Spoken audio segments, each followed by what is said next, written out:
Welcome to InDesign's Introduction, Interface, and Tools. In this video, I would like you to follow along and take the rubric questions. InDesign is different than the software we have been looking at that is image-based making, from illustrations to photos, where InDesign is a desktop publishing layout software. I'm talking about it last because it can now take what you create in Illustrator and Photoshop and lay out your images with stylized typography. You can see this when you look at a book cover or through a magazine, how the type and imagery are interacting with each other to create the content of the story. This can be done digitally too, where you see it in websites and ebooks. InDesign is powerful and is one of the most widely used software for the design profession. So the first thing we're going to do is make sure you've gone to your Creative Cloud and downloaded the InDesign software. If you haven't, pause it and download it. Let's open up the InDesign file and create a new document. This is something you're familiar with. I'm just going to go to Print, hit Letter Size. We're going to call it Test. If you're following along, you can do the same thing I'm doing. If not, you can just sit back and watch. So let's just hit Create. The interface, very similar to all the software we've already been working with. You have your tools, you have the control panel that I talk about, you have your document and your document tabs, and then you have your workspace. In your workspace, if you can see this tab right here that I'm hovering over, it has all these presets for your workspace. So if I click on books, it will give us new panels for different options that you would need to create a book, a digital publication, an interactive PDF, to do printing and proofing, and to do typography. Remember, you can always customize it by adding what you want through the window here. But let's make sure we're on Essential. Shrink it so you get more space and hide the names of the panels, or you can keep it out so that you can see the names of the panels. I think while you're learning the software, it's good to actually see the names of the panels. Properties is the same thing though as control. So if you don't have the control on, I can see why you would need properties.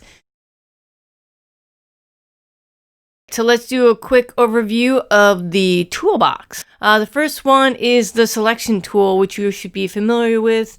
It's a lot like what we had in Illustrator. It allows you to select stuff. So let's just drop a whole bunch of circles all over the place. One thing to just keep in mind really quickly is you're back to using Shift to drag images orientation correctly.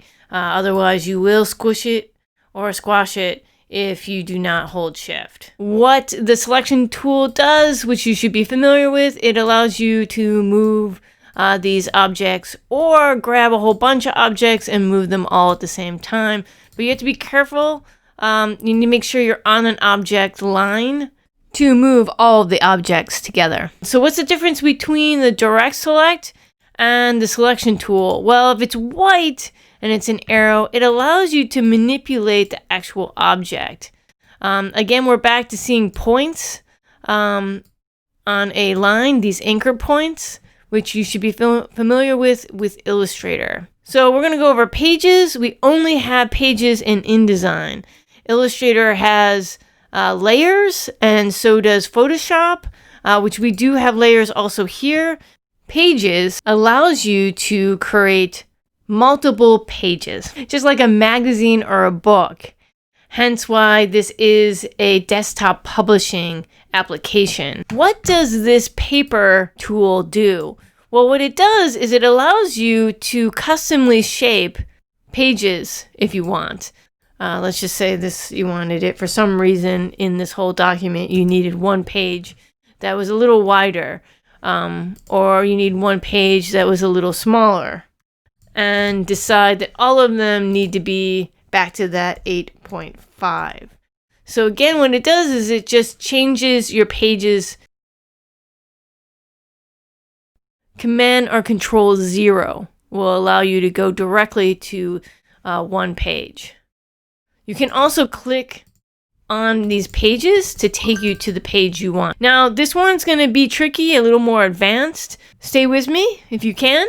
I want you to select this box shape with an X in it. It's a framing box. And I want you to just select it, hold on to that, click, and drag. Don't release it. Keep dragging it and opening it up. Once you get it dragged open, don't release it, or it'll look like this and it won't work. What I need you to do is keep dragging it, holding that button down, those arrow panels. Arrow up, arrow down, to the right, to the left. That's on your keyboard. Click up and click to the side. And you can see that it will create 6 boxes or more. I mean, you can do tons.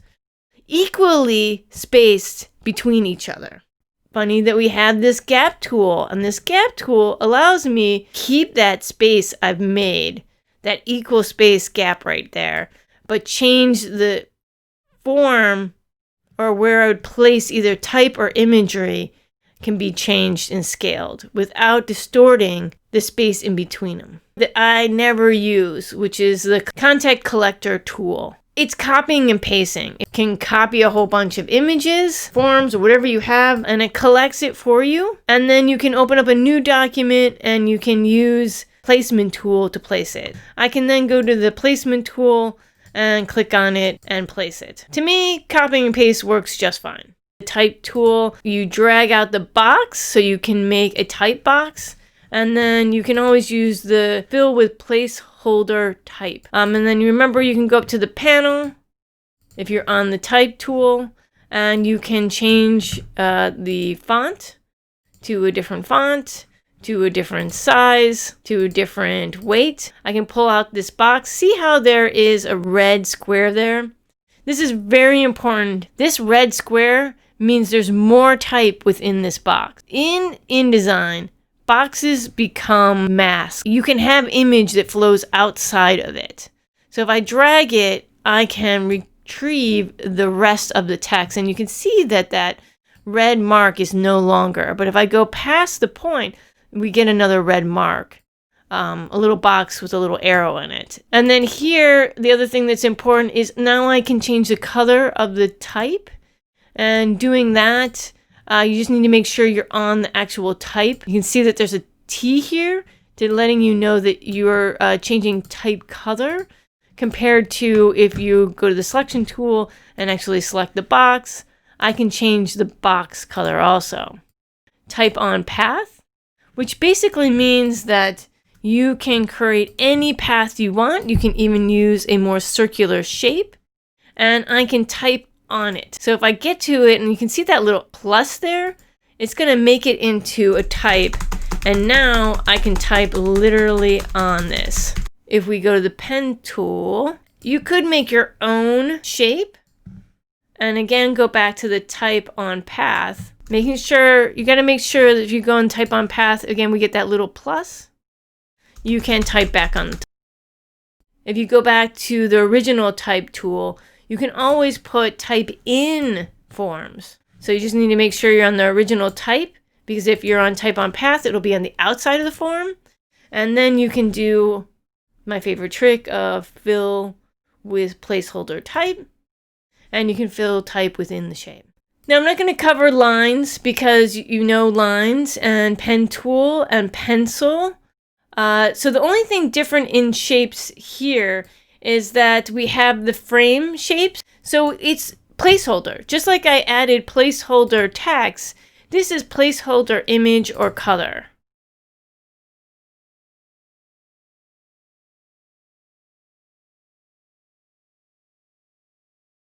You do have bounding box again here, so it allows you to do the same thing. But can you see right here how the type doesn't change in size and scale when I reduce it? Remember, it gets cropped in that box. So if you want your type to get scaled within this box or your image, you need to use this free transform tool. If I have it on now and I hit shift, you'll see how the type scales the size of the object. Shifting and changing these boxes and they don't have art or type in it, it doesn't matter. But if they do have art or type in it, you must use the free transform. Underneath the transform tool are 3 more options: rotation, scale, and shear. Where rotation you can do with the free transform tool, and scaling you can do also. So the only one that's really different is the shear tool, which allows you to move the object to side. Be careful with this. It can cause the type or maybe an image to be very distorted. Now, if the frame box had color in it, wouldn't cause any issues, and it could create an interesting shape. So let's talk about gradient. Make sure you select the box that you want, and you can add a gradient to that box. You're just dragging it over. There's 2 different types of gradients here. So this has white to black. Let's put a color box behind the gradient. And then you go to Object, Arrange, Back. Keep this in mind. This is a good thing to know about if you want to move objects behind another object. And you can see it's white, right? You can't see any of the light blue coming through. It is definitely white to black with this gradient. Now, if I select this box and I use the other gradient, the feathered gradient, you can start seeing black to nothing. You can see the blue behind it. So it's feathering the color, the original color, the only color that's in the gradient, into nothing. After gradients, we have a note tool. So this would just be if you wanted to make a note. We don't need to go over eyedropper. We did a lot of work with it in Illustrator and Photoshop. The hand tool, just a reminder, it's easy for you to move the document page around. The zoom tool is the best part about it is that you can just hover over and drag to the area that you want to get close to. So I can get really close to just one little section. All right, that's a wrap on the tools. Let's take a break. All right, let's talk about a few things in the workspace. Make sure you have essentials on. We're going to talk more about pages. Pages is really important for InDesign. It is created for books.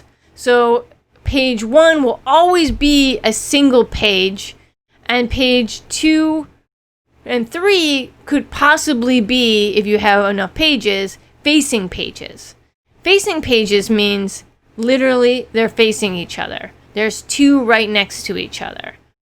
So the first page is always thought as your cover, and the last page is always considered your back page. And then in between is all the pages in the book or magazine. So you'll be able to see the right and the left while you're designing, because when you open a book, you are seeing both sides. Now, if we were going to want this to look more like an artboard, that can be done by just going to Document Setup and changing it by clicking off the facing pages. That makes them all single pages, which allows you to maybe do a whole bunch of iterations, or I can just select only the few pages I need. Let's hit 3 and then hold Shift and click, and it'll select all of them. And I can just hit the trash can. And this will allow me to just select the 2 pages that I need. And if I wanted to change this or alter this some more, I can select them both and then go to our Pages tool, and I can change the rotation. So let's say I want these to be potential postcards. So once this is set up like this, I want to talk about margins and columns. So for InDesign, it's very important to have guides to help lay out your work. Almost every time you create a document, unless you indicate no margins, it will do a default margin. That's this pink color line that is around the edge of this piece of paper. Now, if I do W, so write this down, if I just hit W, you can see that it disappears. So this is what it would look like printing, and this is what we use while we're designing. And a good thing to think about is, with the X in it, is just to show you that something needs to be placed in there. Now, if I hit the W, you won't see that X frame, because it's only for your editing process. You're building your grid, you're creating a layout. There are other ways to add your guides to the page. So you go under Pages and we go to Create Guides. And I'm going to add more rows and columns to page 1. 3 rows and 2 columns. So this allows you to have some guidelines on how to lay out the document.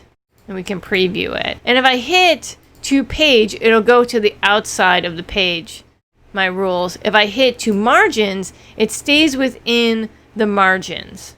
The idea is that you don't want to put any information, anything important information, to be at the very edge, because there's potential that it won't print or it'll be cut off. So it's always nice to have a margin around the edges. There's a lot that you already know.